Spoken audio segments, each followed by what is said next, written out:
nothing is premeditated. Just because it happened in the past does not mean it's going to happen again. That future that you have, that is a choice in saying, this is what I want to be and this is what's going to happen, and start living that today. Welcome to the More Than Corporate podcast. I'm Amber Furman, recovering perfectionist and serial accomplisher. If you're anything like I used to be, you've been living your life thinking that if you accomplish enough stuff, you'll finally find the success you've always wanted. But what if it's not about accomplishing more stuff?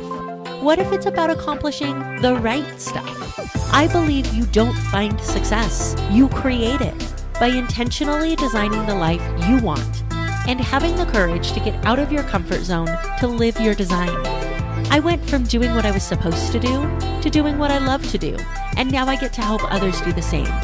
Keep listening as I chat with inspiring people who make it their mission to live their best life every day and learn how you too can live the life you've always wanted.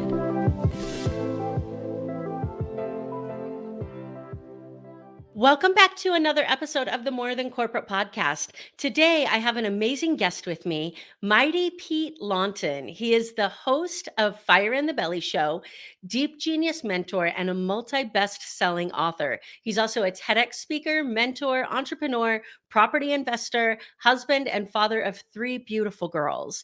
Pete's background is in project management and property, but his true passion is in the Fire in the Belly Show and his project. His mission is to help others find their potential and become the mightiest version of themselves. Pete openly talks about losing both of his parents, suffering from periods of depression, business downturn, and burnout, and ultimately his years spent not stoking that fire in the belly. In 2017, at 37 and a half years of age, that all changed. And he is now on a journey of learning, growing, accepting, and inspiring others.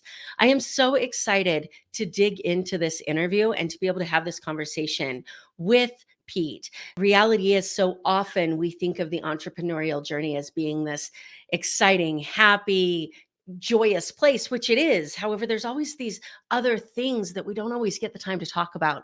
And these are the things that, I love digging into on this podcast. So I'm excited for this interview.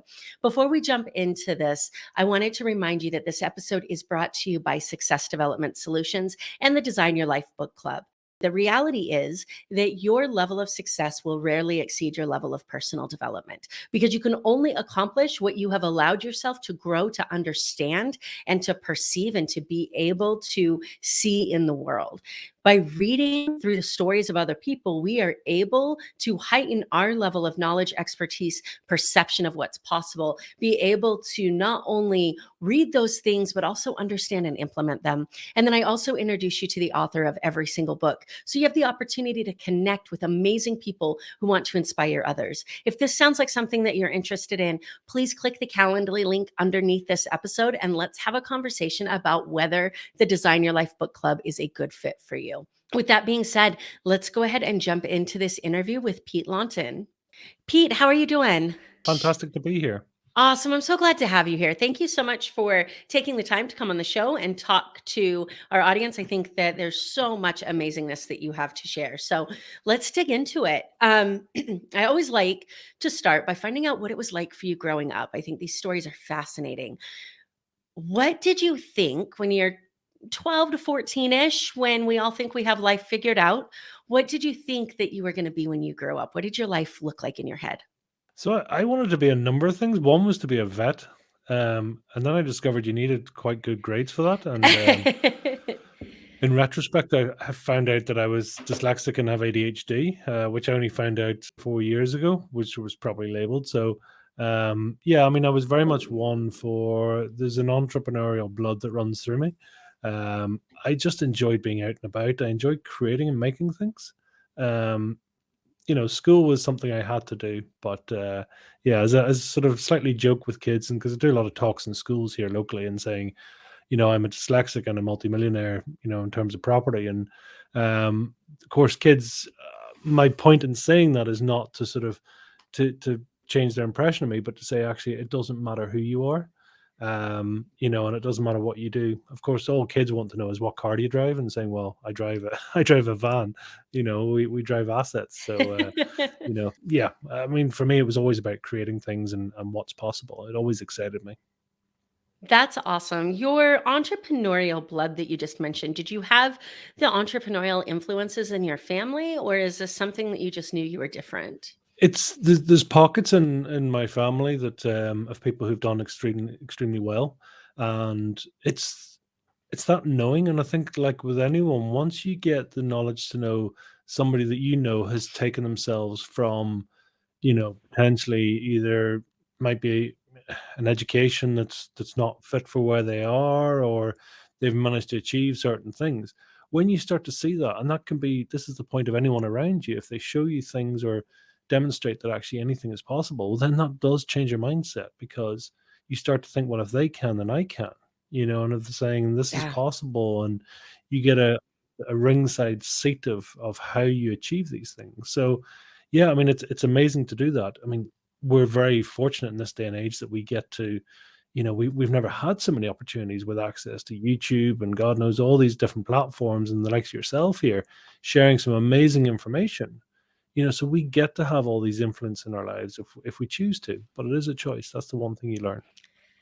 Yeah, I think that that's such an incredible point, is that so much of generations before us were raised believing that the world existed a certain way and there was no real proof to show them otherwise. And so there were these almost generational curses that went on, where you were taught that there was a ceiling on what you could accomplish, and you didn't have the access like we have now to prove that otherwise.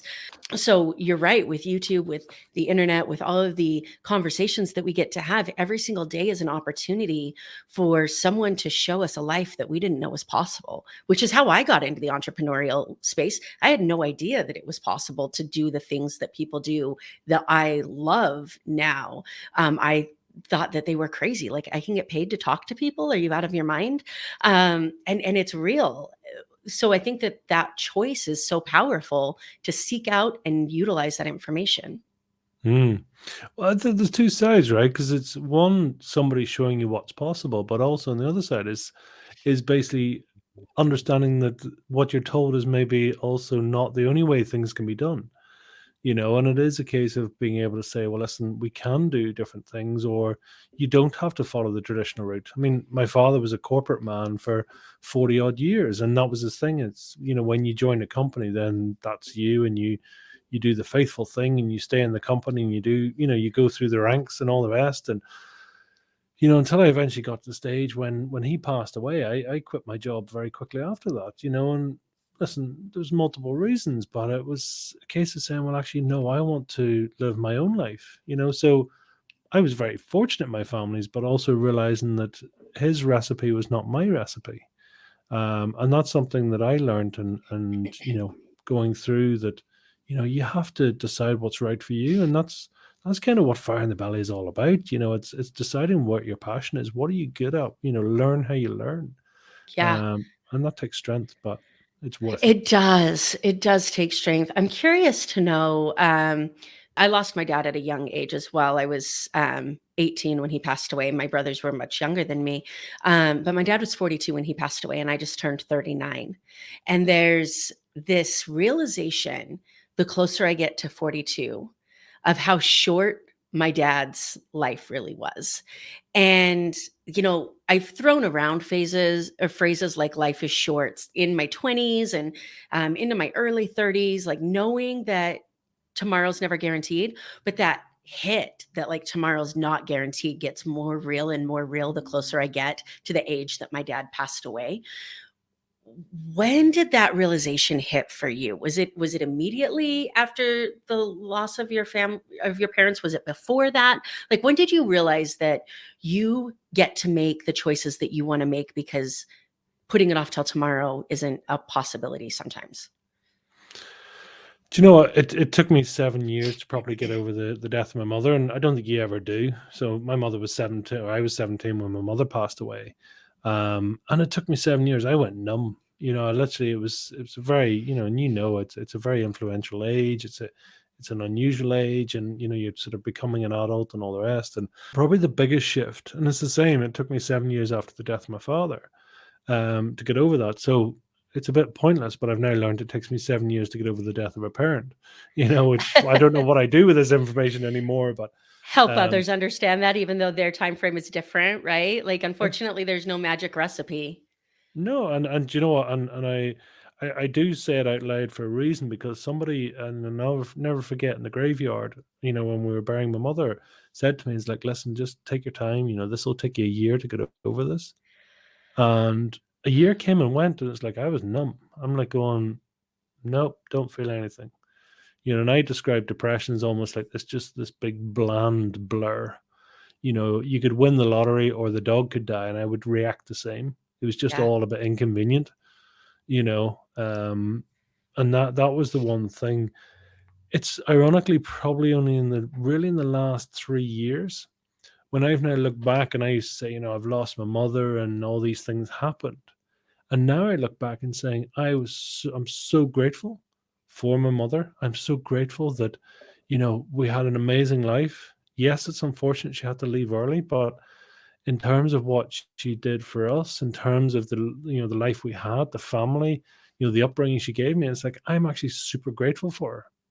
And that's been a Yeah. big, big mental shift, because we focus, instead of focusing on the loss and what we haven't got, when we actually focus on saying, listen, this is what I had. I wasn't beaten as a child. I wasn't, we didn't have any trauma or any, issues in the family as such. So it's not just a shift in perspective. Instead of counting down to, here's what I could have been, or here's what we could have had, and saying, listen, but look at what we had. It's beautiful. And that Yeah. shift has been monumental in my life, and looking at Yeah, things that very shift was differently. hard for me. That shift was Mm, hard for me too. The realization of knowing that I love my life and where I am and what I get to do every single day. And also knowing that there's a very real possibility that I never would have taken this path or had the life that I have if I didn't go through the loss of my dad, um, or the loss of the others in my life that I've lost. That's um, it takes a little while to get over that gratitude, because for me, I almost felt guilty for being grateful for my life for such a long period of time, because did that mean that I didn't miss my dad, or I was glad that he wasn't here? Like, how can you be grateful for what you have knowing that the loss mm. of somebody else created it? And I think that this conversation is so powerful for people who are still in that spot of, how do I have gratitude and acknowledge that good things happen because of who these tragedies made me. Do you know, as you say that, Amber, there, it's amazing how, in some ways, to grieve someone for too long, or grieve them in that way, it's almost disrespectful. Mhm. Because how many people do say, it's like, listen, I love you. I want you to have the best life you can possibly have. I want you to create and do things and amazing things and be all you can be. And yet, when you look back and you're saying, you're still crying over my loss, you're still crying over what we haven't got, and saying, you know, it's a hard and also a beautiful expression, in saying that sometimes good things don't happen so that great things can. Yeah. And, it might be that actually, your father or my mother, not sort of coming to this age, or still being with me, so that didn't happen. But you know what? It's so great that actually I had that in my life. Some people don't have that. Some people would give their, give so much in life just to have that sort of sense of normality, or that support network, knowing that they were loved and they had it all there for you. So it's perspective, right? And it's how you choose to. Life is happening for you, not to you. I was always the, poor me, or, why is this happening to me? And now I'm like, do you know what? I've learned so much. Yeah, I've created things, and things are different, but I get to be. I get to choose. I Yeah. get to do these things. And like, what a choice. Wow. It's amazing. Yeah. Yeah, it is very, very empowering when you get to that point. When I started going down this business owner entrepreneurial world, and getting into that mindset shift of what you have to be willing to embrace to be successful in the uncertainty of basically life. Um, my coach has this amazing saying that choice is a powerful thing and suffering is always optional. And that just, when she said that, I was like, oh my gosh, you're right. Like, I can't control anything that's going on right now, but I Mhm. get to control whether I suffer or not. Like, I'm the only one that gets to control whether I suffer. Yeah, it's so true, and I think we can.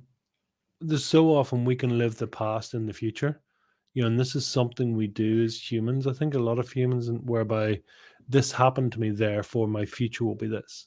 And it's like, Yes. no, you've chosen that. Your past does not have to equal your future. Your Yes. ideal way to live, in my opinion, is to visualize your future and choose to live that today. And that's a Oh, that's game changer if you when you understand that, because nothing is premeditated. Just because it happened in the past does not mean it's going to happen again.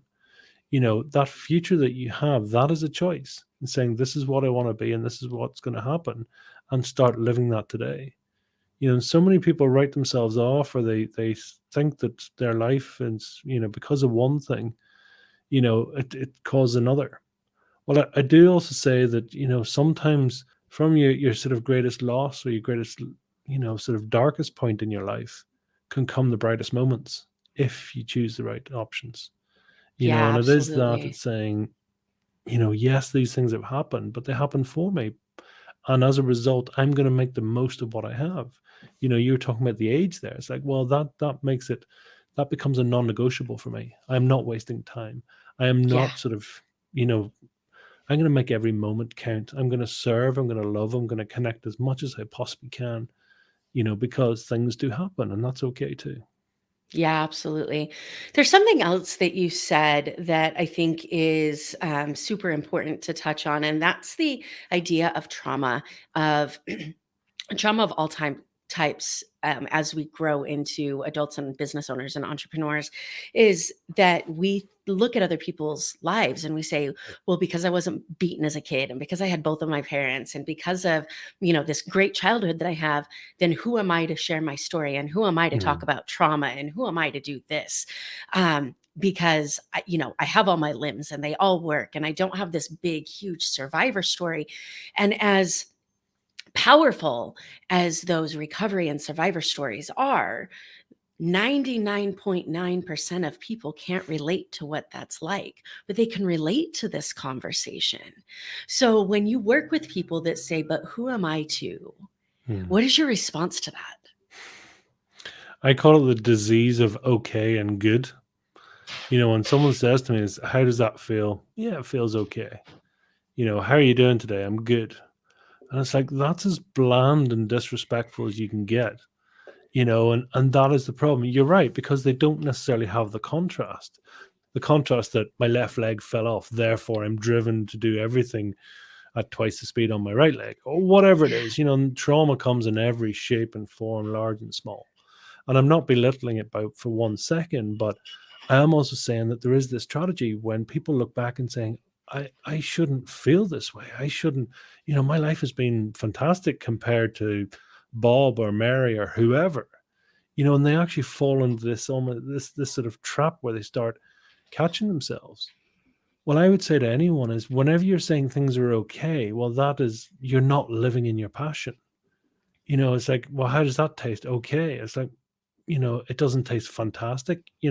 Everything, in my opinion, in life should be hell yes or no. It should Yeah. hit one of those two decision gates and saying, it's either got to be something that really flicks your lights on and really gives you passion, or else you say, listen, I don't know, it just doesn't do it for me. And that's okay. You know, Yeah. um, it's just really trying to get past that and say, listen, be absolutely unrelenting in your success and your opportunities of what you have. And listen, just because you've had a great background doesn't mean that you can't do better and there can't be more. And that's the exact reason why you need to do more and have more. Yeah. It's that line between being grateful for how amazing your life is and has been, and all the positive things that you have, and also being understanding of the fact that trauma exists in so many different ways, and that everybody can relate to that. And so I love your okay example, and I'm smiling a little bit because I just started going down this health journey. Mm, And I remember probably a week ago, maybe a week and a half ago, I was ordering something at a restaurant, and it was definitely not going to support my health goals. And I remember thinking, like, if I'm going to give up the forward progress on my goals, it mm, better be fantastic. Like, this better be the best tasting cake that I've ever had, right? If I'm going to give up my goals. But I've never thought about it in life with time, right? If I'm going to give up my time, if I'm going to share my energy and my space and with somebody or something, then it should be the most powerful and positive and, you know, exciting thing. And if it's not, then why are we in that okay space? I've never thought of that before. mm.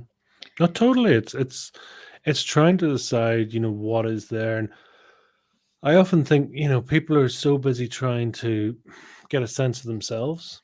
And this is where I do a lot of intuitive work, but that sense of themselves, if you don't have a really clear view of the horizon, of what you really want and what lights you up and your passions, where you're going to be, you're always going to be influenced by stuff going on around you. Should I do more? Should I do less? He's doing this, she's doing that. Whereas actually, if you're too busy sailing your own ship and saying, listen, I'm going from here to that, sort of far yonder distance, um, there's never as much drive as someone who has that passion, who has that direction, who has that want, that need, and it's also understanding that, with any, whether it's food, whether it's cigarettes, alcohol, drugs, whatever else it is, if you try and actually, if you try and change yourself by removing that and saying, listen, I must stop smoking cigarettes, or I must stop drinking all the rest, there's no passion, there's no drive there. In fact, the body goes into crave mode and saying the instruction in here is loss, the instruction is lack, take this thing away. Whereas if you say, listen, I have goals that are so huge and wonderful and amazing, and it's going to achieve certain things from me and my family and all around me, well, the habits that I have today, I can continue them if I wish, but I know that they're not going to contribute to the big goal. So my choice is now going, do I really want that big goal, or do I want to continue this habit, that temporarily or gives me this small fix? And when you're that passionate, and I say, when you're goal setting, you should be able to taste it, smell it, see it, touch it, feel it. It Yeah. should be that visualization should be that strong. And then if someone says to you, here, would you like me to come and sabotage your goal? You're saying, absolutely not. I am crystal clear. I'm going from here to there. I have passion. I have focus. I have an intention. Do you want to knock me off my path? No, I'm not going to let you do it. So Yeah. suddenly that's totally different energy to saying, please give up this bad habit. Well, why? Yeah. You know? Yeah, it is. And I love that reframe on it for sure. I think also the other thing too is those bad habits, or not even necessarily bad. I don't think there's any bad habits. Those habits that don't support our goals. Um, they're normally like, we hold on to them because we don't know what it feels like to not hold on to them. And so we Mm, think, like, how could I possibly have the life I want to have without this thing? But we have no idea what that actually feels like or looks like. And once we get rid of it, we realize how great we feel and how happy we are, and how much of a almost burden, and that feeling where you can just, if you've ever stepped out of a situation where you've been struggling with what to do for so long, and you finally make a decision and you step out, you can literally feel weight come off of your body. You can mm, feel pressure come off of your body. um, and we hold on to those things so much out of fear and comfort. totally. A very good mentor of mine, he talks about it, and there's a process called reclamation. And it's something that, I've sort of enveloped into my own sort of mentoring and going through. But what essentially it is saying we need to get everyone to the point, and especially when people are on this conveyor belt of life and they're okay and they're good and all the rest. The problem is we need to either bring them contrast, or we need to sort of clear the page, so to speak. We need to give them a fresh start. So we do all carry this baggage of saying, well, listen, I'm okay with this, or yeah, I should do something different, but whatever. By actually sitting down and saying, what are all my fears? And this is hard to do. It's not, I mean, it's as hard as you choose it to be. But in terms of sitting there and saying, I, you know, I am an anxious person and that's okay. It sounds really bizarre. Or I'm a jealous person and that's okay. By actually going through and pulling out all these traits and saying, listen, I'm okay with that. I'm going to accept that that's part of who I am today. Now, that may change, but instead of denying myself or saying, no, I'm not that person, or I'm really good, I'm going to manifest and I'm going to chant here and saying, I'm a good person, I'm a good person, I'm a good person, and ignoring this sort of elephant in the corner. However, and this has always been an argument of mine, is saying, if you could do nothing more than to remove the things that hold you back in life without even having a single goal, it would be life-changing beyond belief. So to remove all those things that saying you're this, you're that, you should have been, you could have had, why didn't you do this? The guilt, the shame, all these things. If you did nothing more than remove that, it would change people. So if you can Yeah. do that along with goal setting, so to reclaim who you are as a person, everyone is a beautiful, beautiful soul. We're all capable of so much, but yet we carry a story for a reason. We carry this belief for a reason, and just bear in mind, we choose everything. We choose the bad stuff and we choose the good stuff. People Yes. are saying, well, I don't change. I don't choose the good stuff or the bad stuff. Sorry. Why would I do that to myself? Let's go. And that's a very good question. Yeah. What part of you is getting fueled by doing the bad stuff? Is it Yeah. proving that somebody said you were not a good person? Is it proving that, you were, you're never going to be this person? That's all you're doing. You're proving it to yourself. So you've chosen the bad and you've chosen the good. So everything in your life is a choice. And when you get that into your head and you start to realize that, that'll shock you to your core and saying, if I can Yeah. do that, then my future is a choice. Yeah, Mm. absolutely. Part of what led me down this road is I started to suffer from pretty severe anxiety and panic, and that's what started to shift me out of wholly in the legal profession. And I remember, the first time that somebody talked to me about what anxiety really was, and I was telling them, this all this bad stuff that was going to happen, and they're like, "Yeah, but what if it didn't? Like, what if it was good stuff that happened?"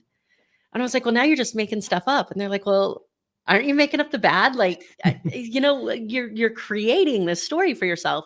But for some reason, we wholly accept that bad things will happen, and then Mm. we push back whenever anybody says good things will happen.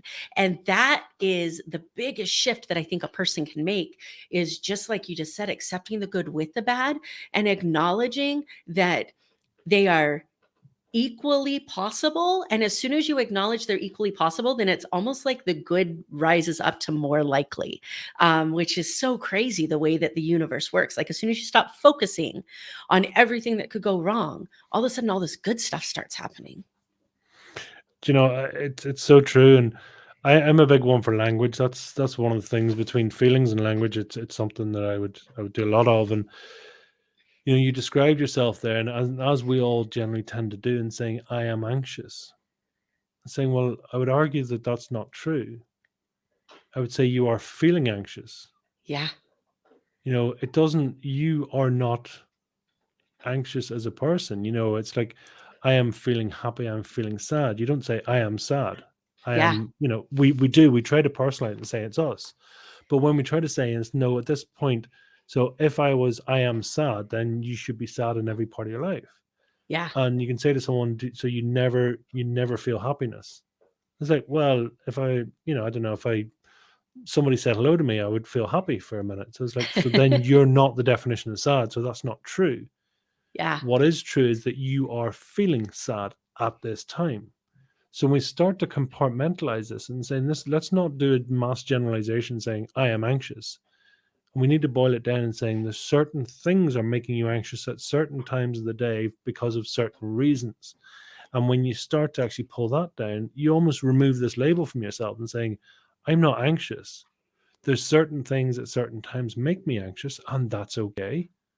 We can work with it. I'm accepting that that is the fact today, and I'm accepting that actually we have choices, because you can change your past, by the way. Yeah. You can change your past in so many ways, but choosing to just say, listen, that's who I am, instead of trying to say, well, listen, no, I can't admit that. Well, listen, what would happen if you did admit it and say, well, actually, it's not who I am, it's what I'm feeling. And Yeah. if I'm feeling that, then I can feel other things too. You beautifully said it in saying, well, I am feeling anxious, and that's okay. But also sometimes I'm also feeling really happy, and that's okay too. Yeah. So we're now saying we are both things. We are not one emotion or other. We get a range and a choice to go with. Yeah. And I love that you brought that out, because I have this conversation often, and I would have to preface this. The attorney in me has to preface this by saying I'm not a doctor. But I I get so frustrated when people say I have anxiety, or I have panic attacks, or I have this, because many times, um, while those things do exist, what they're feeling is human emotion that we for so long were told was not okay to feel, and not okay to talk about, and not okay to experience. And so we labeled it, instead of just acknowledging that, like, anxiety and panic and sadness are human emotions that we get to feel and work our way through. Now, the clinical definitions of those things do exist. I just feel that they're so overused in so many inappropriate situations, so that people don't have to face the fact that they are feeling certain things at particular times. Hmm. It's, I mean, I lose track of how many times I do a lot of intuitive based coaching, and that is, sitting working with people, and people sort of going, what's this all about? And yet we're sort of going through their feelings, their intuition, and we are looking for people to be more intuitive. And it is the fact that they've been labeled all their lives, or there's everything that's been going on.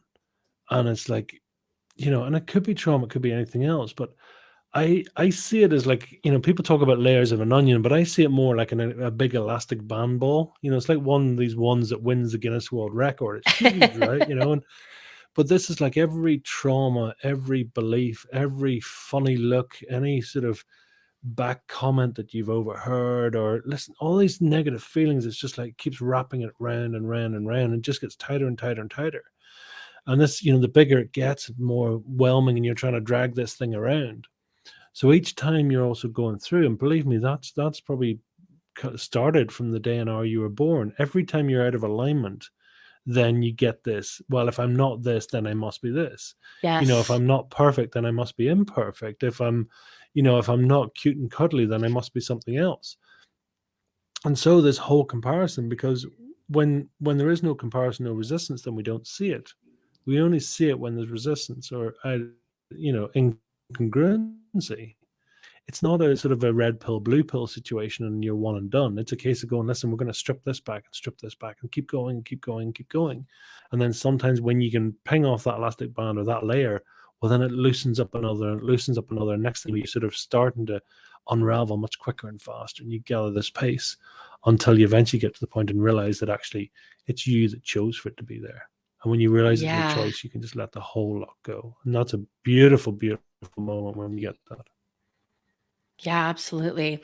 So you have this book, Be Heard to Be Rich, Listen to Your Inner Genius, which I love that title so much. Mhm. Um, what was the driving force behind this? And what does listen to your inner genius mean? The driving force behind the book was, so we have done over 250 podcasts. We've done about 400 interviews, and um, it was almost a prequel, because people keep saying to me, it's like, how do you come up with your questions? How do you do this? And we end up, my first, my first requirement is to whoever I'm speaking to, and I just love to have a deep conversation. I think it's a bit like here, we just get to be who we are, and that's the main thing. And it came about from that, and saying, could you describe how you listen to your inner genius? Can you describe what that would mean? And the whole point being is, when you are heard, there's so many people in life aren't heard, or we don't hear ourselves. We're too busy trying to please somebody else. And their pleasing then gives us energy. And then that makes me feel okay until they stop. accepting our pleasing, or they stop, giving us that Mm. praise or feedback, then suddenly you realize that actually, you know, you realize it's actually got to come within. So the point of listening to your inner genius is that there is there's a common thread I found with successful people, and people that can actually sit down and who are in congruency in their life, who are passionate about what they do. And it came down to one simple question I would ask, yes, and simply it was, do you like yourself, and do you love yourself? And it sounds like a very simple question, but all of the interviews that went live and came through, and people that I would deem as very successful and very, passionate and outgoing and open people, the answer is clearly yes. And those that couldn't answer the question, or didn't, or thought it was awkward or weird, are the ones that would answer no. And that would be parts of incongruence in their life. So, in writing the book, what I wanted to do was actually sort of help people to have a bit of a, a how to guide. What do you listen for? There's as much energy in a pause as there is in the words that are used either side of a pause. It's in the eye contact, it is in the, giving the space, allowing people to talk, allowing people to, what they do, the language they use, the I, the we, the me. I listen to that very carefully when someone says to me, part of me wants to do this and part of me wants to do that. It's a real telltale that actually part of me wants to go and have fun and do whatever, but then the other part of me wants to do this because I'm told that if I'm a good person, then I'll study for this exam, or I'll do my normal job, and I'll not act out. You have this real contrast. Well, as soon as someone says to me, part of me, or I want to do this, but maybe, you know, myself or me, I probably want to do something different. And it just shows me there's parts of their life. So all I'm trying to do is encourage people and saying, listen to your inner genius. Believe me, inside of us, every one of us. And I do believe that if you are alive and have a beat in your heart, you have a fire in your belly. The question is not whether you have a fire. The question is how big, and are you leading with that fire? So when you lead, basically are led by that passion, you're led by your inner genius, and you've got to listen to it. And I talk about it as like almost the whisper that you get in the shower, or this moment of insight, or, it's in weird and wacky moments that you come up with these great ideas. We all do it, right? We all say, God, I don't know where that came from. It was almost like, I just felt that this was the right thing. Yeah. Because I do believe, the thinking or knowing is the language and the communication of the ego. Mhm. Thinking is the language or the communication of the conscious mind. But when we get to feeling, to me, that's the language of the subconscious mind. And when we get to sensing, that is the language of the soul. Ooh. It's when someone says, I had a sense that was going to happen, or I have a feeling, I have a feeling that I need to do something different here. And, if we did nothing more than lived our lives by the feelings that come from within us, our lives would change, irrevocably. So Yeah. that's what the book was about, to inspire people to just listen to themselves. I love that because as somebody who spent so much of my life out of congruency and chasing things that I thought was going to fill that Mhm. hole, it's interesting because my mom and I have historically not had an amazing relationship. We have a great relationship now. And the moment our relationship got better was the moment I realized that she could never love me enough. She could never care for me enough. She could never be proud enough of me to fill the hole of a lack of those things within myself. Right. And so that external validation that you were just talking about, where people work to please others, there's no amount of acceptance from this external that will ever make you feel whole. The moment I realized that Mhm. and started to fix that hole within myself was the moment that every single relationship in my life got better, including my relationship with my mom.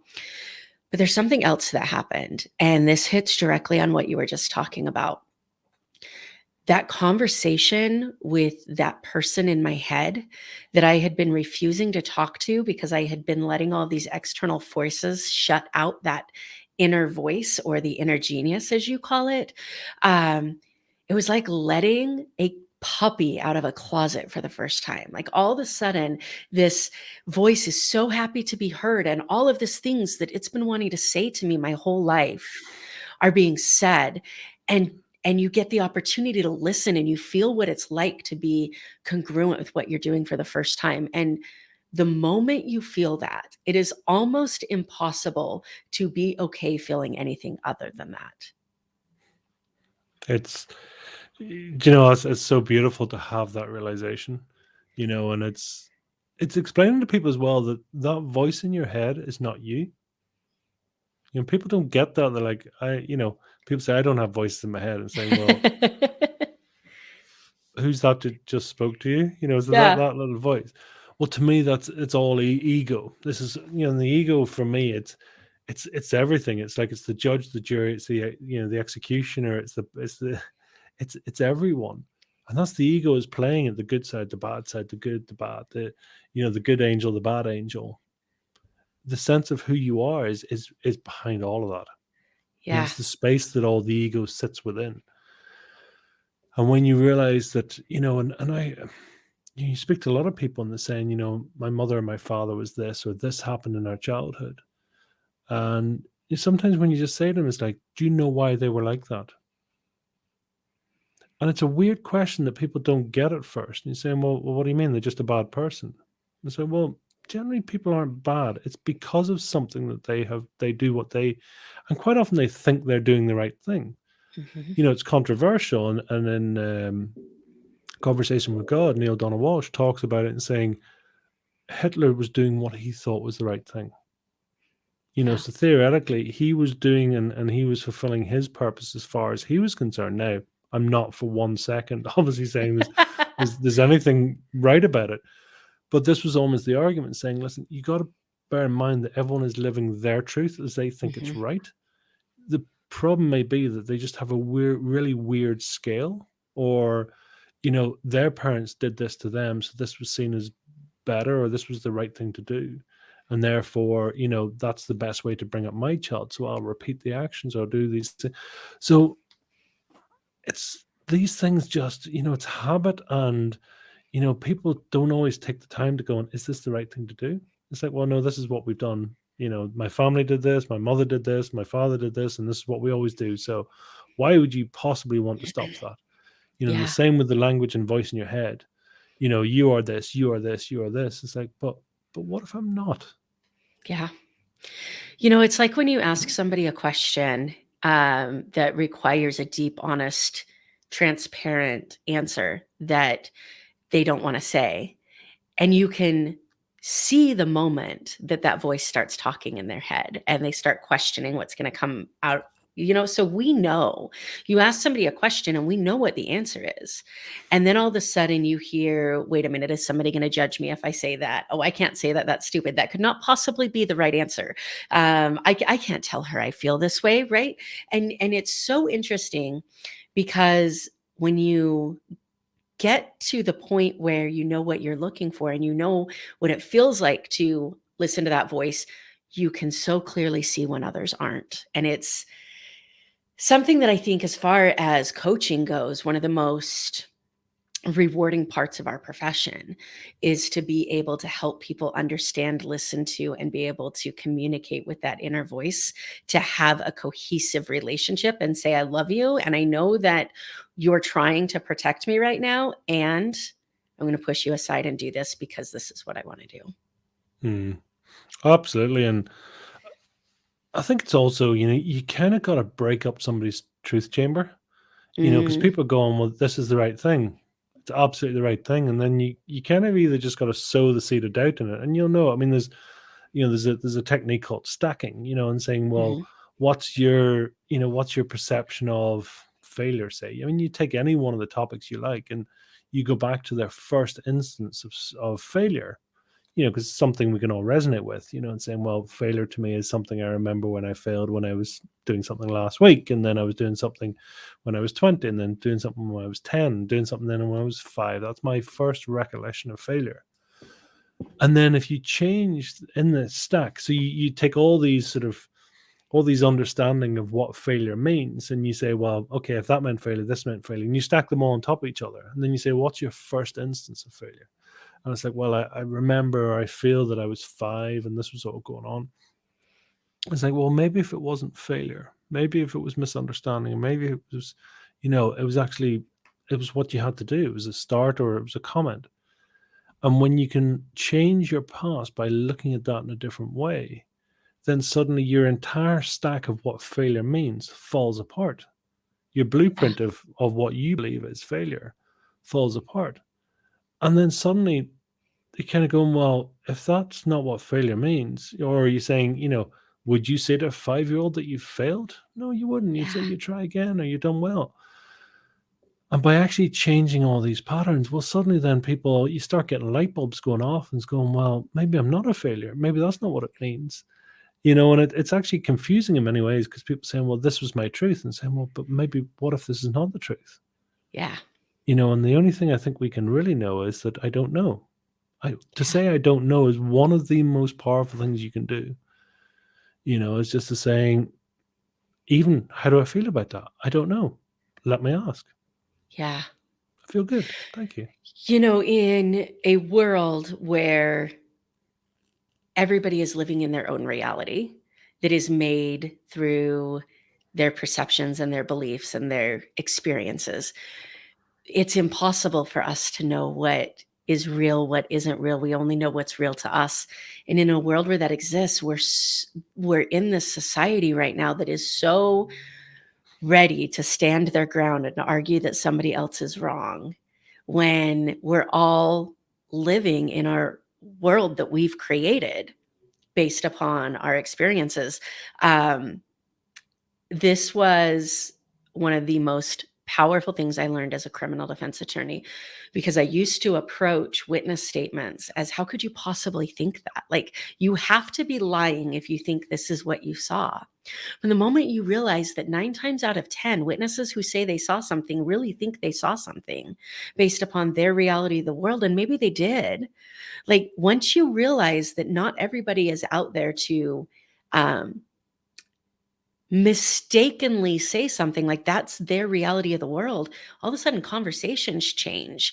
And that's something I would just wish existed more in the society that we're in right now. No, it's true. It's but we all walk around that all day long, right? It's going, well, Yes. my truth is the right truth, yeah. Yeah. And then you're sitting there going, well, my truth is the right truth, and and this is it. As people genuinely believe that what they're doing is the right thing, and Hmm. there's some things that go on in the world, and you're going, how could you possibly believe that? And saying, well, but that's their beliefs, that's the journey Yeah. that they've been on. That's all stacked up to saying that this is the right answer, until Yeah. it's not. Until you can Exactly. actually, and it's one of those beautiful things of saying, the wiser you get, the less you say.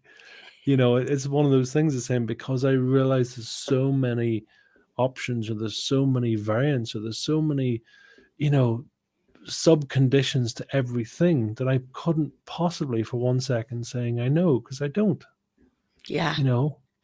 And Yeah. it's so freeing when you say, yeah, I know that I don't know. As you say, I saw that, and it's like, well, if you believe that, then okay, Yeah. you know. Absolutely. I feel like I could have this conversation with you all day. I love the transparency and just authenticity of how you show up in a conversation. So I appreciate that. If people want to continue this conversation, because unfortunately we don't have all day to talk, where can they find your book, and where can they follow up with your podcast? Super simple. So the book is available on Amazon and all major outlets. So it's on paperback, hardback, Kindle, and Audible as well. So that's for all my dyslexic friends out there, who love to listen and not read. So that was very important. And in terms of for myself, it's super simple. So it's mightypeak.com. And that's where you can get access to the mentoring. You can get access to the podcast. You can get access to all the wonderful things that are going on. So, yeah. And we'll have another book coming out very shortly as well. Amazing. So we'll put all those links in the show notes so that people can track those down and be able to follow up on our conversation with you. Before we wrap up, I'd love to finish with a quick random round. Are you okay with that? Yeah, let's go. Okay, perfect. If you could do anything other than what you're currently doing now, what profession do you think would be fun to attempt? I would love to drive a combine harvester all the time. Be out in the field just cutting corn. Just me in the world. I would love that. Okay, that is the first time I've ever gotten that answer. And as a girl who grew up on a farm, good for you. That's interesting and interesting. Yes, not very many people are like, I would like to work really hard if I could do anything else. Like, I'd like to pick one of the hardest things to do. So, good for you. If you could time travel, where would you go and why? Where would I go and why? I'm curious about the future. I really am. I'd love to go to 2100, just to see how life got on, and I have suspicions and feelings about where it could be. So yeah, 2100 would be kind of cool. See a new century coming in, and where technology had got to, and where sort of humanity had got to in terms of who they are and if they'd learned. And yeah, so 2100 would be a cool place to go, I think. Awesome. If there is a book that you think every entrepreneur should read, what book is that? There's a number. I think probably a staple one for me is always Psycho-Cybernetics, Matthew Maltz. Um, it's kind of, I think whilst it's sort of written a while ago, I think it's also very modern. It has a lot of stories in it. I kind of call it the modern day version of Think and Grow Rich. So yeah, Okay. Psycho-Cybernetics, Matthew Maltz, it's a very sound text. I must say I really like it. Awesome. And then the last question, and this is always self-serving for me, because I'm a huge music nerd and I need to know what everybody else is listening to. What's your pump up song? What do you listen to put yourself in a good mood? There's always one that's always there, and it's probably AC/DC Thunderstruck. Yes, Always, you cannot go wrong with some got the beat. AC/DC in your life if you need to be pumped up. If you did nothing more than do that, it'd be awesome. Yes. It was amazing to talk to you. I love hearing your story, your background, your mission, the impact that you're making on the world. And I really appreciate you taking the time to share some of that with our audience today. Thank you. That's absolutely awesome. Thank you for having me on. Thank you so much for listening to this episode of the More Than Corporate podcast. If anything that was said during this episode resonated with you or provided value in any way, it would mean the world to me if you would head over to iTunes and leave a rating and review for the More Than Corporate podcast. Thank you so much for taking the time to do that. I'm really looking forward to connecting with you. If you'd also like to connect, I've created a Facebook group that is full of amazing people who also make it their mission to live their best life every single day. If that sounds like something that you're interested in, the name of that Facebook group is Success Center. Head over there, request to join, and I look forward to connecting with you soon.